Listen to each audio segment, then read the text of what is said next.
Hello, everybody. Welcome to the Jessica's Music Talk Pod. And this week it will be in English because I will interview a duo from Luxembourg. For all the people who understand Portuguese, I hope you liked the two last episodes with Nico Guedes and also with Palavras Malditas. Nico Guedes, who talked about his band Nico and the Bluebirds and Palavras Malditas, which is an association with they work with artists and they do music for blind people. So if you are interested in if you understand Portuguese and if you are interested in listening to the foreign podcasts, don't hesitate to go to the YouTube page of Jessica's Music Talk Pod, the YouTube channel, and you can watch the interviews. And for the people who don't understand Portuguese, and if you want to watch the interviews, don't forget you can activate the subtitles. You can choose the language in the settings, in the video settings. It's like 80% well translated, but you can follow the interviews if you want. I also want to thank all the people who support the podcast. I already received a few donations and I'm really, really grateful for that. And today we have a duo, and they are the name of the duo is just about a musical duo, and I have Elya Craig and Sven Sauber who are with me now to talk about this wonderful duo. Hello guys, thank you very much that you accepted my invitation. Hi there. So Sven, I know him already a little bit because I interviewed him already in the old days when I worked for Radio Ara. So I know a little bit of your musical background. But Elya, you are completely new from me, so I will discover you at the same time as you will talk about the duo. Just perhaps very, very short, if you can talk a little bit of your individual experience in the music, how you started a little bit with the music, and how you connected with the music. You can choose who wants to start. Do you mean like how we individually started in music, not how we met and started our music project? Yes, first individually. First, Okay. how did your adventure with the music start for you, Elya? With classical violin, actually. So when I was back in Canada, I waited as a kid very impatiently to find a violin teacher, and when I was 7, we finally started, and it sounded awful for the first couple of years, and then it was nice eventually, and I played in various groups and stuff and youth orchestra and things like that. And then when I came over the pond, I eventually met a musical friend of mine, Steph Salvato. You might know her music, Charlotte Bridge. She does sort of like dream pop stuff, and she needed some help with that. And in between those times, I played in church for like 15 years, and and so that was sort of an easy entry into playing in front of people as well, because that was not always my greatest strength or inclination. But yeah, I think my genre is more like the dream pop. It's less classical and more, pop, folk, dreamy stuff. And you only started with the violin, and then you started to sing? Well, kind of. My family always sang all the time, like doing dishes, doing things around the house. You will find someone humming all the time, and so singing was always sort of part of life, but it wasn't something that I didn't perform. That wasn't part of it. Okay, your instrument was the violin. and singing sometimes, and in the family circle, but not really like in public. And so not really, unless it was church, but it was only when I was probably like 18 or something when I realized that some people liked my voice, and I thought, okay, maybe it's not just for me. Maybe I can collaborate, or, you know, I never thought really much about it, but now it's super fun, so I'm really thankful. And your voice is very beautiful and very smooth, and it's pleasant. So please don't stop to sing. And thank you. Now, Sven, I know you already a bit of your background, but for all the people who are discovering you now, just very short, a little bit about your musical parcours. Well, I grew up in a very musical household. So from an early age onwards, I was kind of surrounded by music and involved in making music. Kind of also underwent kind of classical music training. And around age 12, 13, I kind of discovered the guitar and haven't looked back since. And later on, I decided to actually study music. So I studied popular music performance in London. And at some point I ended back in Luxembourg, and I've been doing music ever since. And I'm also teaching guitar in a music school. Actually, your parents, I already saw your parents play music. Your father is a good percussionist, and that's true. You really come from a family, a music family, and your brothers are musicians too. Yeah. So thank you very much for the short introduction about you and the music. And now, how did you meet each other, and how did this just about a musical duo adventure started?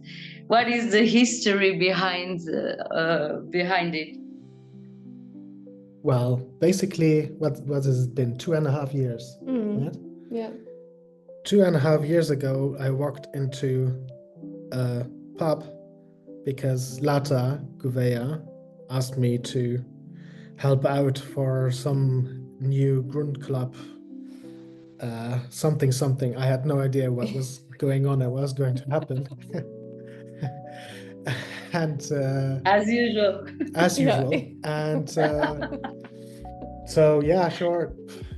I at first was like kind of grumpy and was like, oh, I don't really feel it today. But then I went anyway, and I arrived, and like half hour, an hour later, Elya walked through the door of that bar, and we kind of got chatting, and I found out that she was also supposed to be playing that evening. She did know about as much as me what was going on. Welcome to the club, Elya. You wanna take it from there? Or? Yeah, sure. So that was the first time that I had sung anything of mine in public, and I'm just realizing most of what I've done in music has needed some convincing before I do it. So I was sharing some stuff that I wrote with a friend and asking him for some tips on how to diversify the guitar part that I was doing, because I was very much a beginner in guitar, still am. Yeah, maybe forever, I don't know. Anyway, he said, "Oh, this is actually good." Sven's face now. Like what was this? What face did I? What I meant? Like No, I think she does well. She just needs to practice. Yes, there's so many other things I could do, so I just don't end up practicing. But this friend told me, I think you should play this at an open mic. And I said, no, I'm not. I don't think You know, these songs that I wrote are like diary entries. It kind of felt like, why would I? And he said, no, but I mean this in the best possible way. If you don't share this with people, what is it for? And I kind of felt like, oh, good question. I'm not actually sure if it has a life outside of just being an outlet for me to get rid of some, you know, like detoxing almost. And I thought about it, and then I contacted Lata and got very piecemeal information. Like, I wasn't sure when exactly we were going to meet. I wasn't sure what he meant by showcase. I wasn't sure, you know, so I prepared 4 songs with this friend. He helped me.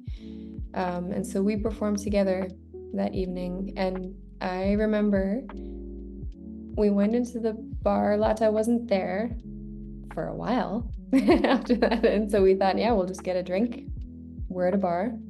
And I accidentally bumped elbows with Sven at the, just like absent-mindedly, was just like knocking into the stranger at the bar. And I said, oh, sorry, because it was still kind of post-COVID, you know, germy, don't want to distance. I thought, oh my goodness, what a faux pas. And I said, oh, I'm sorry. And he said, it's good for me. Yeah, I mean, do you start complaining when a beautiful woman bumps into you? Not really. I didn't think of it that way. I was thinking like stranger germies, but yeah, it turned out nice. Like my germies, I'm the one who works with kids. Okay, and then we realized we have similar career backgrounds as well, because Sven is also an éducateur, and yeah, we chatted for a while until Lata got there, I think, actually, and then we enjoyed each other's sound checks shortly thereafter. And I was noticing that there were some common themes in the music that we were writing. And it's interesting that you said your songs felt like diary entries, because that's how I always thought of mine also. So kind of, I mean, there was an immediate kind of understanding and connection, kind of listening to each other's songs. Yeah. Like they were similar or like common threads, and like stylistically also kind of matching up, and both really enjoyed what the other had to show, had to say. And yeah, I think I kind of asked Elya to join Lata and me for a song. Very spontaneously, not knowing with the that violin. Spontaneity is not my strong point. I cannot believe to this day that I did that, because I never do stuff like that. He asked if I wanted to join in on a song in G, and I was like, sure. Which one is G again? Yeah, which one is G again? I don't know what. No, she did great. Like, I cannot say no to it. I kind of felt with Sven, it just kind of clicked, and I felt a comfort level with him. And it wasn't that I didn't feel like I couldn't say no. I felt like I could say yes. When with other people, I could. Felt secure, like you didn't feel afraid, or you felt, why not?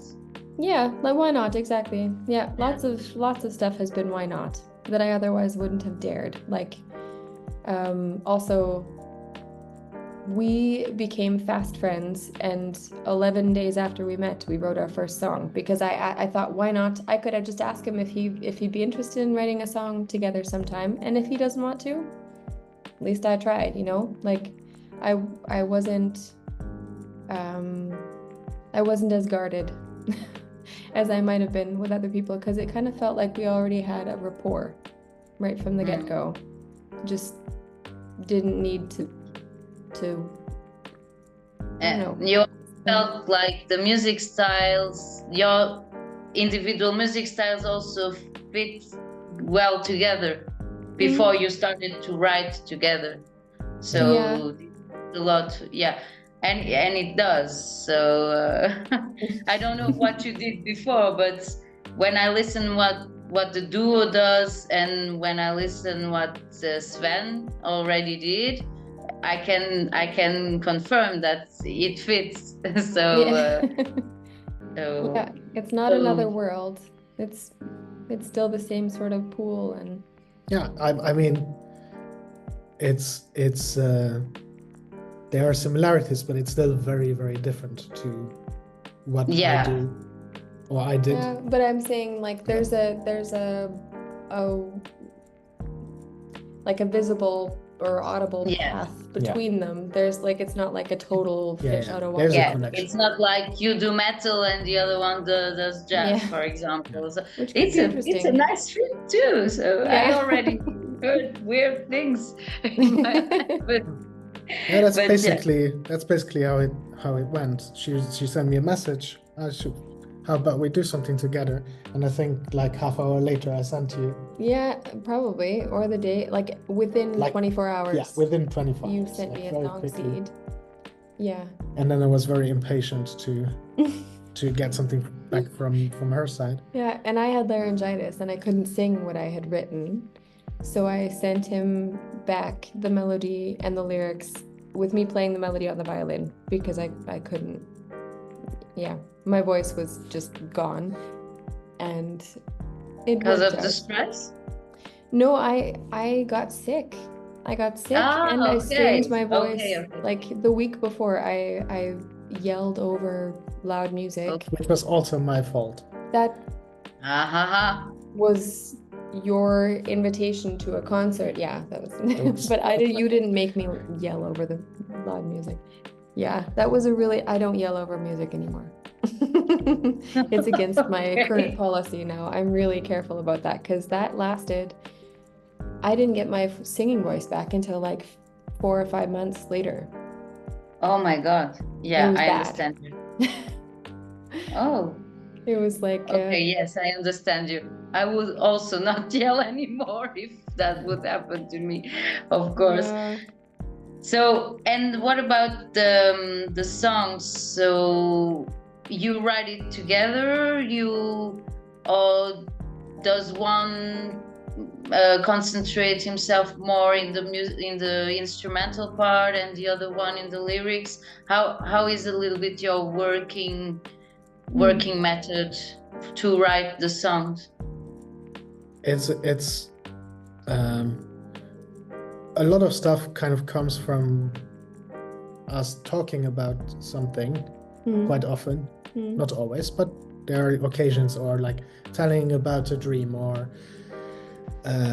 something that happened to us, or a feeling that was expressed, and then Elya kind of mainly tackles the lyrics and the melodies, and I then provide the chords and the like arrangements and the musical backdrop. And sometimes it's been like the first song, he sent me the song seed and I made something from that music that was already there. I chose a melody and wrote lyrics, and sometimes it's that I hear something like this certain word twigs me, and then I just write lyrics and a melody, and then he can figure out a guitar part in like 5 minutes, and it just, it's either like sometimes the process changes. It's me writing the lyrics, and it's him writing the guitar part. That's the constant. But well, we have a couple of songs where I wrote lyrics on our album. Not on the album. Yeah. Yes. Yeah. No, I mean the album. Yeah. There are some songs now that were Sven with the lyrics. That's for the next one. Possibly. Yeah, because you released an album. Yes, this is very important to tell the people that you released an album not a long time ago. That's also one of the big reasons I wanted to have an interview with you.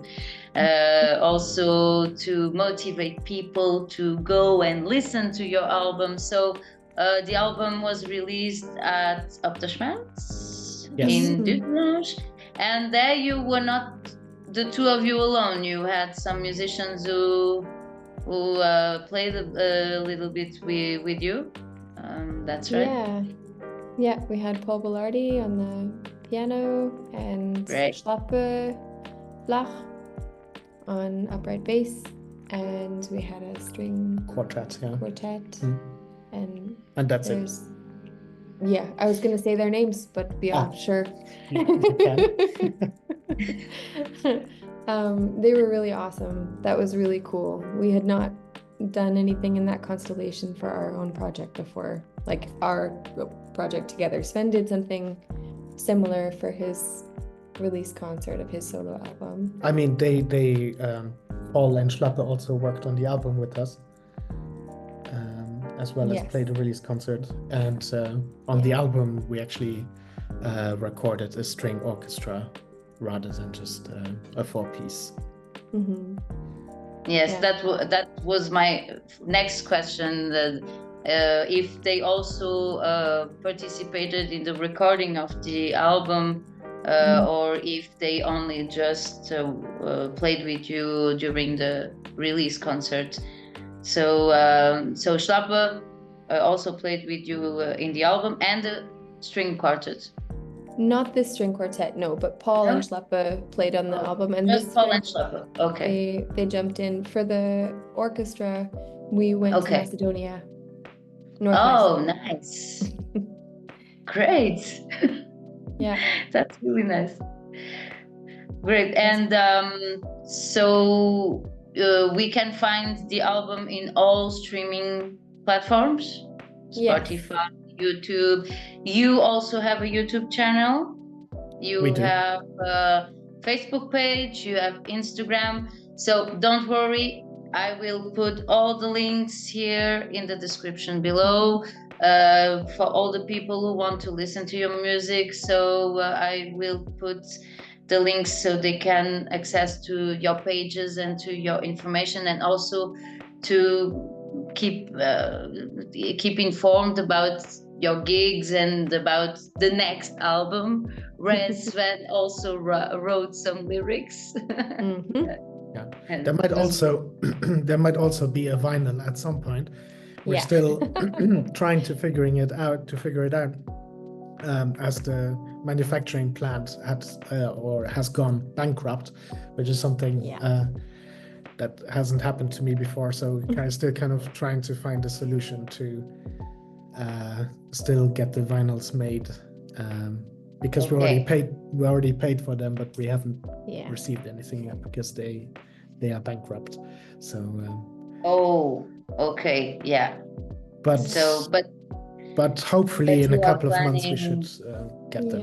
We got a response from the company that took over saying that they planned on keeping our project. We just had to pay a little more. A little being kind of a lot, but at least not everything again. So really? The things that you don't really expect. It's all kind of an expensive process of like financial and emotional and mental, physical, but that I did not expect. Neither did I. Wow. Okay. Yes, I can imagine it's not easy to deal with the situation like that. But if you win your cause and if you receive the vinyls, how can people buy it? Can they order it? Even people from other countries, if they like your music, can they order your vinyl via internet? Or how will you deal with this? You can just do it over our website. As soon as as soon as we receive them, we will put something on our website, and it will all run through Bandcamp, which is kind of the easiest for us simple musicians to to have a shop that one can actually afford and doesn't kind of rip you off. Kind of. Yeah, thank God we still have methods like that. So you also have done a website from the project, and you are also on Bandcamp. This is very important to know. So if you want to support Just About the Musical Duo, don't hesitate to go to the Bandcamp. And if you are a collector, and you want, how do you say it in English, collectionneur? Like a collector. Collector, I would say, yeah. Okay. Mhm. If you are a collector and you want to receive a vinyl, they will keep you informed how to order the vinyls, and you can get one beautiful vinyl just about the musical duo. And I'm sure other people already asked you this, but why this name? Why did you choose Just About the Musical Duo? It was like, how will we call the duo? Why not?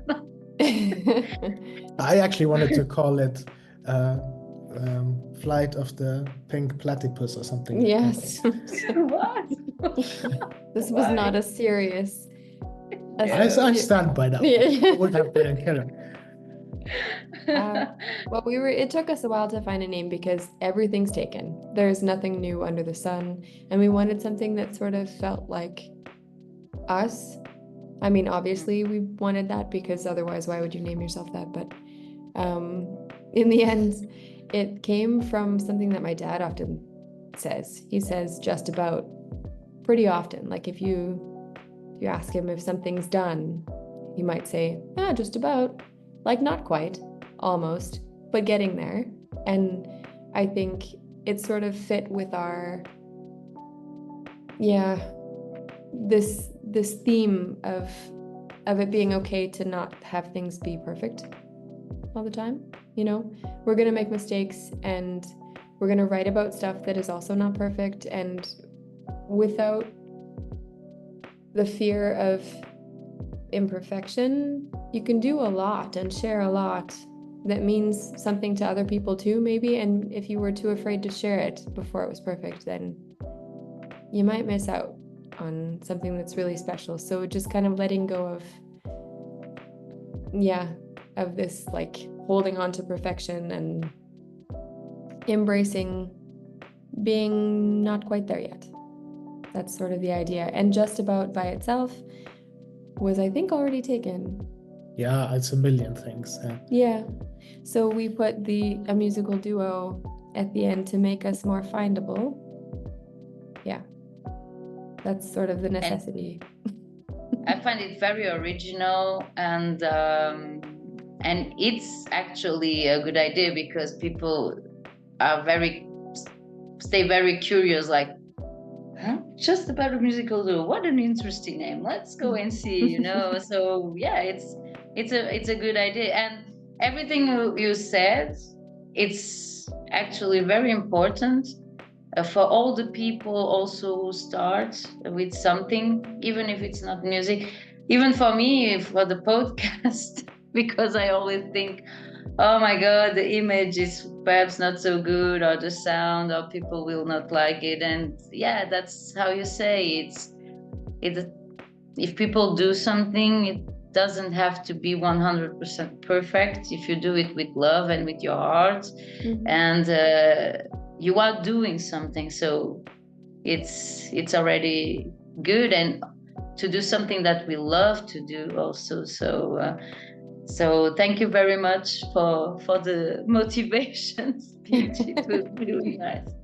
And if we are in the motivation speech, what message would you give to all the young people who want to start with music and want to start to release original songs and write original songs? What kind of advice each of you can give to them? I mean, big question. Yeah. I think like number one is be good to each other. I think it kind of starts there. You know, also kind of, especially as like a starting musician, be kind, be nice. You never know how and when it might pay back. I don't think I'm not saying you should do it because you might get something in return. Just to be clear, but people want to work with nice people. People generally don't want to work with people that misbehave. People generally don't want to work with people that are late. When it then comes to the music and songwriting, my advice is just do it. Try to finish stuff. Don't keep stuff unfinished. Always try to finish it, and just keep doing it. The more you do it, the better you'll get at it. Like, try to understand what you want to do. Listening, so important. Listen to people you like and find out why you like it, what makes it talk to you. And my last piece of advice is be honest. That's like a thing I always say: there is no good music, there is no bad music, there is honest music and there is dishonest music. And with that I mean it's something that comes from the heart. It has something in it, and I think that's so important to be honest in your music. I mean, I'm not saying you have to like strip naked and give everything away, but there needs to be, like, the core needs to come from within. Thank you very much, Sven.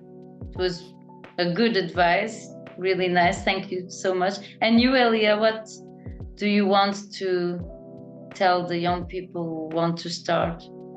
Well, something I have learned that was quite useful was just like my friend said, who pushed me to do an open mic, or not pushed me, but like encouraged me to think about it.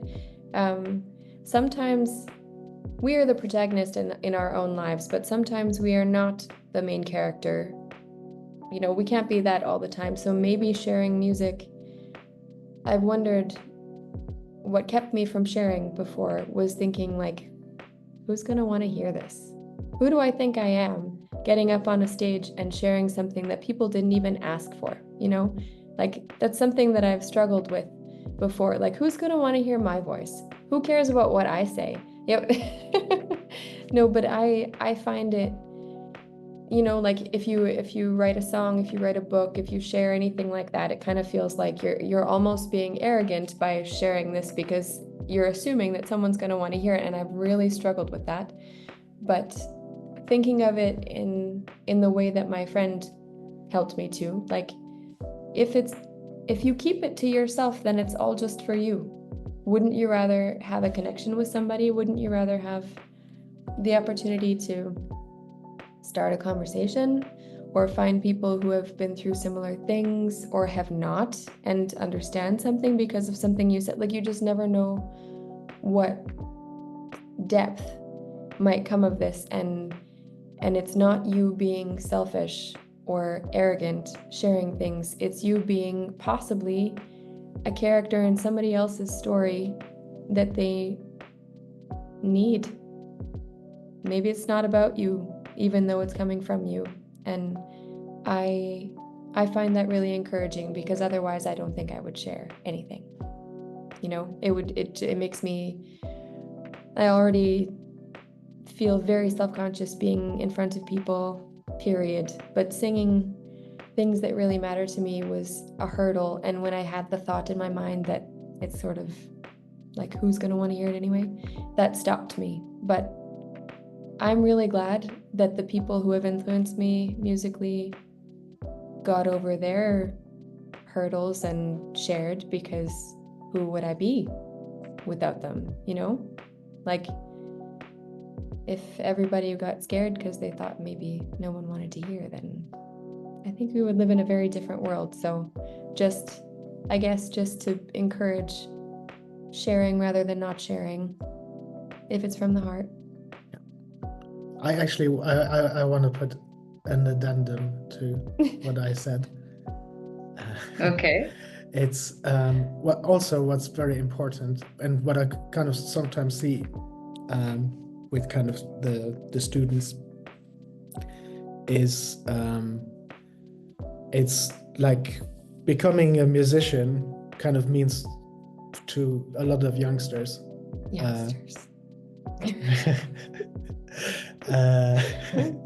To like, the idea is, I want to become a rock star, I want to become a pop star, I want to become Taylor Swift. And I think that's great. And I think, sure, I mean, keep the dream alive. However, I think to keep your expectations on a somewhat more earthly level, I always like to say, I mean, if you touch one person with your music, isn't that actually enough? Because I would argue it is. Like, the smallest thing can have such a big impact. It's like the whole butterfly effect thing. I always liked that kind of idea of thinking about the world. Every little thing we do has an impact on everything, on the big picture. We don't see it and we never know, but it's there. To plant the seed. To plant the seed. I wanted also to say that a bit of what you said, Elya. I always say, when somebody is born with a gift, or a gift is done to someone by the universe, so the gift of how to sing, or to how to know to play, to have a talent. So when you have a talent, a lot of times you have this talent is not for nothing. It's because you can use this talent perhaps to share something with the other people, or to pass messages, and actually it's also a little bit the artists, not only the musicians, but artists in general. It's their role is also to give messages sometimes to other people, to other humans.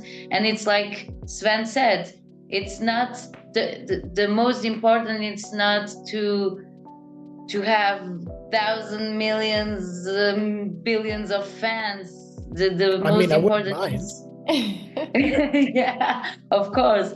But why also, if in this billion of fans everybody is really touched by what you do, it's really great. But I also prefer to touch perhaps just 100 people or 10 people, and that I really touch. No, touching, like make sure that they consent, not right? physically. Before touching them. Not physically, so touching with the art. So I prefer to touch 10 people who really like what I do, instead of people who are just they don't give the real importance to the works, to the message. And you are completely right, the two of you, when you say don't be afraid to show what you do, to show what you know. If you do it with your heart, if you really are proud of what you do, and if you are proud about your lyrics and your music, it doesn't also care. There will always be people who will like it, and there will always be people who don't like it. You can never control people's mind and people's tastes. So why not sharing it? If people like it, it's great. If they don't like it, it's also great, because you tried, you shared, you put it out, and you are proud of it, and it's great. So don't be afraid. And like Sven said, everything you do is always a seed that you plant. It's like you said, sometimes even if people don't tell us, but perhaps the song you wrote touched somebody and helped somebody with a situation, or opened their mind for something. And this is very important. So it's the artist's role, for the musicians and also for other artists, plastic art, for actors, for dancers, because dancers also communicate with a lot of times with their moves. They also communicate something to the public. So yeah, it's really, really nice. It's very good advice. I thank you a lot for this little moment with you. And do you want to add something about the duo? Do you want to tell something more to the people, or give more information?